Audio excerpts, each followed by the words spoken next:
నమస్తే అండి, welcome to our channel. మనతో ఈ రోజు ఏపీ కమ్మ కార్పొరేషన్ డైరెక్టర్ అడుసుమల్లి శ్రీనివాసరావు గారు ఉన్నారు. సార్ నమస్తే. సార్ నమస్కారం. సార్, వైఎస్ఆర్సీపీ గత ప్రభుత్వంలో నారా చంద్రబాబు నాయుడు గారి మీద పెట్టిన ఏవైతే ఫాల్స్ కేసెస్ ఉన్నాయో అవన్నీ కూడా ప్రస్తుతం స్పెషల్ కోర్టు కొట్టివేయడం జరిగింది. అంటే ఎలా అయినా సరే ఆయన మీద ఏదో ఒక కేసు పెట్టి ఏదో ఇరికించాలి అని చెప్పేసి లాస్ట్ టైం వాళ్ళు చాలా ట్రై చేశారు. బట్ ఇప్పుడు నిజాయితీగా అవన్నీ కొట్టివేసి ఆయన నేను ఏ తప్పు చేయలేదు అన్నట్టుగా కూడా ప్రజల ముందు ఇప్పుడు ఉన్నారు. అండ్ అలానే ఇప్పుడు పట్టిసీమ అభివృద్ధి కానీ ప్రజెంట్ జరుగుతున్న అమరావతి అభివృద్ధి గురించి ఒక్కసారి చర్చించుకుందాం సార్. ఇప్పుడు ఆ కేసులు అసైన్ భూముల విషయంలో ఇక్కడ జగన్మోహన్ రెడ్డి ఏం చేశాడంటే చంద్రబాబు నాయుడు గారిని ఎదుర్కోవడం ఎలాగనేటువంటి దానికి చివరికి వచ్చేటప్పటికి ఊపిరాళ్ళ. ఎందుకంటే చంద్రబాబు నాయుడు గారు ఎక్కడికి వెళ్ళినా జనం విపరీతంగా బ్రహ్మరథం పడుతూ ఉన్నారు. ఇంకో పక్క లోకేష్ గారు పాదయాత్ర చేస్తూ ఉన్నాడు. పాదయాత్ర కూడా మంచి రెస్పాన్స్ వస్తూ ఉంది. ఇంకో పక్క రైతులు, అమరావతి రైతులు ఉద్యమం చేస్తే ఆ రైతులకి మొత్తం రాష్ట్రం మొత్తం నుంచి మద్దతు లభిస్తూ ఉంది. ఇవన్నీ ఇలా ఉంటే పవన్ కళ్యాణ్ గారు ఇంకో పక్క నుంచి ఇవన్నీ చూసి ఉక్కిరి బిక్కిరి అయిపోయాడు అతను.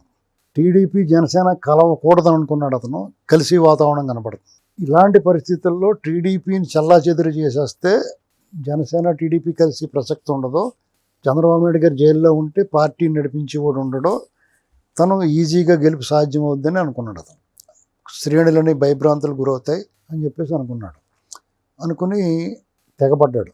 బరి తెగించి ఆయన అరెస్ట్కి వెళ్ళాడు. అరెస్ట్ చేసిన తర్వాత ఎఫ్ఐఆర్ నోట్ చేశారు. అదే మీకు కేసు అరెస్ట్ చేసి ముందు ఆయన మీద కేసు పెట్టి నోటీస్ ఇచ్చి ఇదిగో పలానా దాంట్లో మీరు విచారణకు రావాలి అని అప్పుడు అరెస్ట్ చేయలేదు. కానీ అరెస్ట్ చేసిన తర్వాత కేసు కట్టారు. మీకు రింగ్ రోడ్ లేకుండా రింగ్ రోడ్ అన్నారు. ఇసుక ఫ్రీగా ఇచ్చారని చెప్పేసి అన్నారు. తర్వాత స్కిల్ డెవలప్మెంట్ దాంట్లో కేసు పెట్టారండి మీద. తర్వాత రింగ్ రోడ్డు, ఇసుక, స్కిల్ డెవలప్ ఏది నిరూపణ కాకపోతే ఒకదానికోటి అసైన్మెంట్ ల్యాండ్స్ కోర్టు ఇవాళ చీకొట్టింది. అసలు ఉద్దేశపూర్వకంగా రాజకీయ ప్రేరేపిత కేసులు ఇవన్నీ. ఎవరైతే బాధితులు ఉన్నారో వాళ్ళు ఒక్కళ్ళు కూడా అడగలేదు. అయినా సరే సిఆర్డీ అనేటువంటి ఒక చట్టం ఉంది. చట్టం పరిధిలో చేసిన దానికి వ్యక్తులను ఎలా బాధ్యులు చేస్తారు మీరు అని చెప్పేసి ఇది కొట్టుపడేశారు కేసులు. అలాగే అంతకుముందు 1-2 కేసులు కొట్టేశారు. ఇక్కడ ఈ స్కిల్ డెవలప్మెంట్ కేసుకు సంబంధించి ఆ కేసు తాలూకుది ఆయన క్రాష్కి వెళ్ళాడు. ఆయన అది కోల్డ్ స్టోరేజ్లో ఉంది సుప్రీంకోర్టులో. అది మరీ దుర్మార్గం. అసలు ఎటు తేల్చకుండా వదిలేశారు. అది అంటే ఒక వ్యక్తిని, ఒక లెజెండరీ పొలిటీషియన్ని ఎదుర్కోలేక అక్రమ కేసులు బనాయించి ఇలాగ వెళ్దాం అనుకున్నాడు. చావు దెబ్బ తిన్నాడు జగన్మోహన్ రెడ్డి. బాబోయ్ ఇతను వైపు నుండి మనం దెబ్బ అయిపోతామని కొంతమంది తప్పుకున్నారు లాస్ట్లో. అతను వెనకాల ఉన్నవాళ్ళు అతను సహకరించిన కేసీఆర్ గారు షెడ్కి వెళ్ళిపోయాడు. ఇంకా దాన్ని బట్టి ఆరాడబడి ఇంకా చంద్రబాబు నాయుడు గారు మేము బురదేద్దాం అనుకుంటే వాళ్ళు కూడా మట్టి కొట్టుకుపోతారు. అందుకనే చంద్రబాబు నాయుడు గారు ఇదేదో బాగుందరా బాబు అని వాళ్ళు ఏమన్నా కానీ మాట్లాడుకుంటూ కూర్చుంటాడు. వాళ్ళ మాటలు వాళ్ళకే తగులుతాయని అలాగే తగులుతున్నాయి. సిద్ధిరప్పలరాజు అని స్టూడెంట్ మాట్లాడాడు.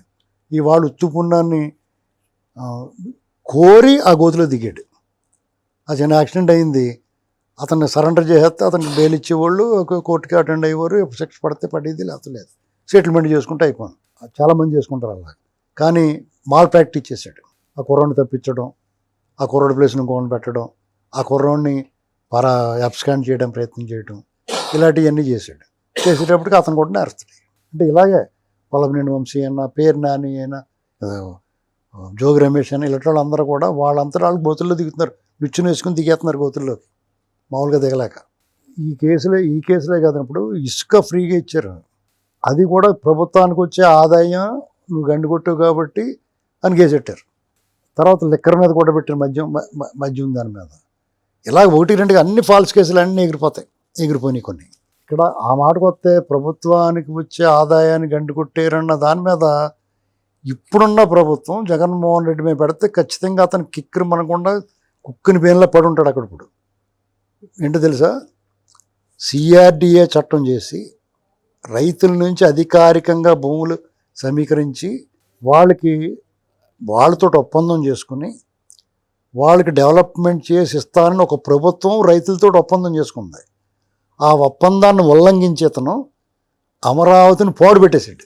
అక్కడున్న నిర్మాణాలన్నిటిని ఎలా ఉన్నాయో అలాగ ఆపేసి వాటి నాణ్యత పోయింది. తిరిగి నిర్మించాలంటే డబల్ త్రిబుల్ అయిపోయింది. అంతేకాకుండా నిర్మాణ సామాగ్రిని దొంగిలించారు. ఆ దొంగిలిస్తున్నప్పుడు వాళ్ళ మీద అదుపు చేయలేదు, వాటిని పట్టుకోలేదు. ఉద్దేశపూర్వకంగా వీళ్ళు వదిలేశారు. దాన్ని ఉద్దేశపూర్వకంగా నాశనం చేశాడు. దాని జరిగిన నష్టం వల్ల 30-40 వేల కోట్లు, 30-40 వేల కోట్లు ఎక్స్ట్రా అవుతుంది ఇప్పుడు ఈ 5 ఏళ్ల కాల వ్యవధిలో కాలయాపన జరగటం వల్ల. దానికి ఎవరు బాధ్యులు? అలాగే రుషికొండ 500 కోట్లు ఖర్చు పెట్టాడు. ఆల్రెడీ అక్కడ ఆదాయం వస్తున్న ప్రభుత్వం హరిత రిసార్ట్స్ ఉంటే టూరిజం డిపార్ట్మెంట్ అవన్నీ తొలగించి శుభ్రంగా బాగున్న వాటిని తొలగించి అందులో ఇది కట్టాడు. అది నిరుపయోగంగా ఉంది. దాన్ని కట్టడానికి అయిన డబ్బు వృధా, దాని మెయింటెనెన్స్ ఈ 2 ఏళ్ళు వృధా. ఇదంతా ఎవరు కడతారు? సర్వేర్ వాళ్ళ మీద తన ముఖం వేయించుకున్నాడు. అవన్నీ నిరుపయోగమైనవి. దానికి ఎవరు పెడతారు? ఇలాగ అతను లెక్కేస్తే దాదాపు 1,00,00,000-1,50,000 కోట్లు కట్టాల్సి వస్తాడు. అతని మీద కేసు పెట్టి అందులో ఇన్వాల్వ్ అయిన అధికారులతో సహా దండ గుచ్చినట్టు గుచ్చేయాలి. పూలదండ గుచ్చుతారు కదా మీరు, అలాగే ఒక కేసు పెట్టి ఆ కేసుకి వీళ్ళు అందరినీ గుచ్చాలి. గుచ్చి అందరూ జైల్లో కూర్చుంటారు. ఆ పని ఈ ప్రభుత్వం చేస్తే ప్రజలందరూ కూడా వేనోళ్ళ పొగుడుతారు, న్యాయం జరిగిందనుకుంటారు. అంతేగాని పనికిమాలిన కేసులు పెట్టి అవి పోవటం ఎలాగా పోతాయి? కేసులో బలం ఉంటే కదా, అది ఏదైనా జరిగితే కదా. ఏదో పెట్టాలి కాబట్టి పెట్టారంటే ఉద్దేశం అతను అరెస్ట్ చేయాలనుకున్నాడు అంతే. నేను జైలుకి వెళ్ళాను, బాబు గారు కూడా జైలుకి వెళ్ళాడు, నేను బెయిల్ మీద ఉన్నాను, ఆయన బెయిల్ మీద ఉన్నాడు అనిపించుకోవాలి అంతే. అలాగే అతను ఒక నేరస్తుడు ఎదటివాడిని నేరస్తుడిని చేయాలని ప్రయత్నం చేసినంత మాత్రాన అవతల వాడు నేరం చేయకపోతే నేరస్తుడు అవ్వడం. నేరస్తుడు అనుకుంటాడు, బోర్డు అనుకుంటాడు, జడ్జిని కూడా బురద జల్లాలనుకుంటాడు. అది అవ్వదు కదా. అది జరిగింది ఆంధ్రప్రదేశ్లో. ఇప్పుడు ఎన్నాటికి కూడా జగన్మోహన్ రెడ్డి ఈ ప్రభుత్వం కనుక సరైన న్యాయ నిపుణులు ఒక 10 మందిని కూర్చోబెట్టి, విశ్రాంత అధికారుల్ని, విశ్రాంత జడ్జిల్ని కూడా కూర్చోబెట్టి పగడ్బందీగా పటిష్టంగా ఇతని మీద ఫ్రేమ్ చేస్తే కేసులు అడుగు కూడా బయటకు వెళ్ళాడు. అతనితో పాటు అతని సహచర మంత్రివర్గం, అతనితోటి కొమ్మక్కైన అధికారులు అందరూ కూడా జైలుపోతారు. ఆ పని ఎప్పుడు చేస్తారని ఎదురు చూస్తున్నాను. Thank you.